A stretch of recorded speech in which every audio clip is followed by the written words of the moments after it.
The White House, center of power, home for families.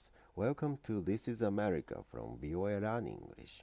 This week on our program, we look at the story of the White House, the president's home in Washington, D.C. When America's first president, George Washington, entered office in 1789, the nation's capital was Philadelphia, Pennsylvania, but Washington and other lawmakers agreed to move the capital south. In 1790, Washington signed an act of Congress to establish the federal government in the District of Columbia. The states of Virginia and Maryland donated the areas. George Washington and French urban planner Pierre L'Enfant chose the site for the new presidential office. A competition took place to find a designer. An architect named James Hoban from Ireland won the competition. He proposed a building modeled on a wealthy man's house in Dublin. Today, that building called Leinster House is where the Irish Parliament meets. James Hoban originally suggested the house be 3 stories, but George Washington changed the design to 2 stories. He was worried the government quarry would not have enough stone for both the president's house and a building for Congress.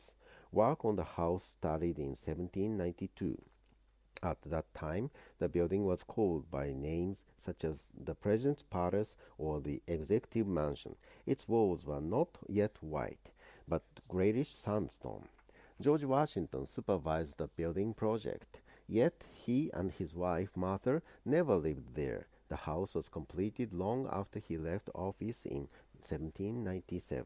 America's second president, John Adams, and his wife Abigail were the first to live in a new home. They moved in on November 1st, 1800. The inside of the house was still not completed. Abigail Adams was known to have complained about the house's condition. Perhaps luckily for her, John and Abigail Adams lived in the president's house for only 4 months. John Adams lost re-election to Thomas Jefferson that autumn. During the following 8 years, Jefferson tried to finish work on the home. So did the next president, James Madison. In 1814, British forces invaded Washington. They burned the president's home. President Madison's wife, Dolly, tried to save valuable objects from the fire as she fled. Some say she rescued a painting of George Washington. However, some historians question that story. One way or another, the portrait survived. It is perhaps one of the most well-known images of George Washington. The picture painted by Gilbert Stuart hangs in the White House to this day. Here is British Prime Minister David Cameron talking about the fire of 1814. So I am a little embarrassed as I stand here to think that 200 years ago my ancestors tried to burn this place down. Now looking around me, I can see you've got the place little better defended today. You're clearly not taking any risks with the Brits this time. After the fire, James Hoban helped rebuild the house he had designed. During the time, it was painted white. Some people began referring to the building informally by its color. Finally, in 1901, President Theodore Roosevelt officially named the residence the White House. Over the years, the White House has been enlarged and almost totally rebuilt. Today, the White House has 132 rooms and 35 bathrooms. There are also 412 doors, 147 windows, 28 fireplaces, 8 staircases, and 3 elevators. The White House has an east wing and a west wing. The Oval Office, the large round room where the president works, is in the west wing. The first family lives in the east wing. In case you were wondering, the official home of the Vice President is on the grounds of the Naval Observatory, about 5 kilometers away. First ladies have all added to the White House in some way. Jacqueline Kennedy, for example, created a colorful garden that is named in her honor. Michelle Obama created one of the largest vegetable gardens. She invited school children to help her plant the vegetables as an educational experience. Today is getting the soil ready. Then we'll come back in a couple of weeks to actually do the planting. And then sometime in June, right around the time school is over. Hopefully, we'll have lots of great vegetables and fruits. We'll harvest them, and then we'll bring you guys into the kitchen in the White House. Kitchen workers use the vegetables to prepare healthy meals at the White House. Many presidents have also added features to the White House. For example, in 1979, President Jimmy Carter had solar panels put on the West Wing to use the energy of the sun to heat water. President Franklin Roosevelt had a pool built in 1932.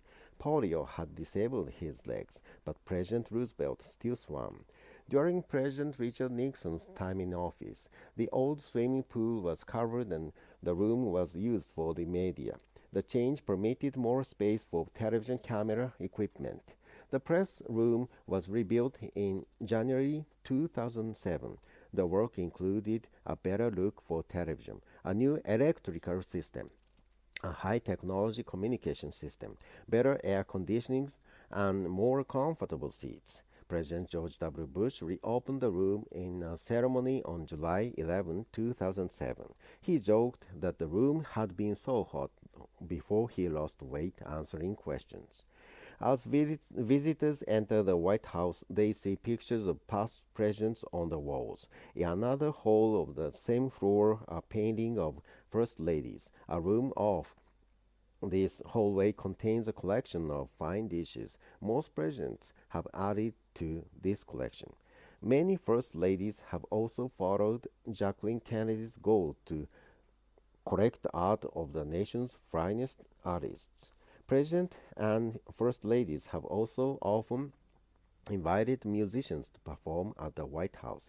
In 2010, the Obamas held a civil rights music night. Here, Yolanda Adams signs a change is gonna come. Wide marble steps lead to the next door of the White House. It is called the State Floor. Presidents use rooms here for official duties and to entertain guests. The largest room on the State Floor is the East Room. News conference and music performances take place here, but the room has had other uses over the years. Abigail Adams hung her family's clothes to dry rooms for wash. Mourners filled the room to view President Abraham Lincoln's body there, and President Obama recently met with wounded warriors in the East Room. Other rooms of the State Floor are named for their colors: the Blue Room, the Green Room, and the Red Room. The President meets with diplomats and other guests in these rooms. They are also used for special events. The 22nd President, Grover Cleveland, married Frances Folsom in the Blue Room in 1886. The Green Room held the body of President Lincoln's son Willie, who died in 1862 when he was 11 years old. And the 19th President, Rutherford Hayes, took his oath of office in the Red Room. He was sworn as president in 1877 following a disputed election against Samuel Tilden. Nearby is the State Dining Room, where big events take place, like official dinners for visiting leaders. It can now seat as many as 140 guests. The Treaty Room on the second floor is used for meetings. Important documents have been signed there. On October 7, 1963, President John F. Kennedy signed a limited nuclear test ban treaty in the room. At different times, the Treaty Room was the cabinet room or the President's office.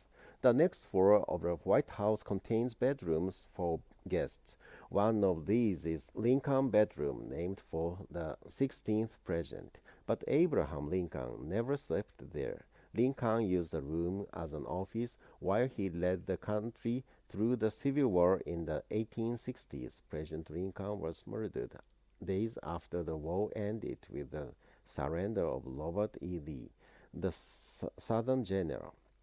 John Wilkes Booth, a stage actor and supporter of the South, shot Lincoln at Ford's Theater, not far from the White House. Over the years, presidents and other people have suggested seeing Lincoln's ghost or feeling his presence in the White House. Long gone are the days when people could simply walk into the White House. In fact, the White House was closed to visitors temporarily after the September 11th terrorist attacks in 2001. Information about White House tours as well as a virtual tour can be found at whitehouse.gov. Transcripts and MP3s of our programs are Learning English, voanews.com. Join us again next week for This is America with VOA Learning English.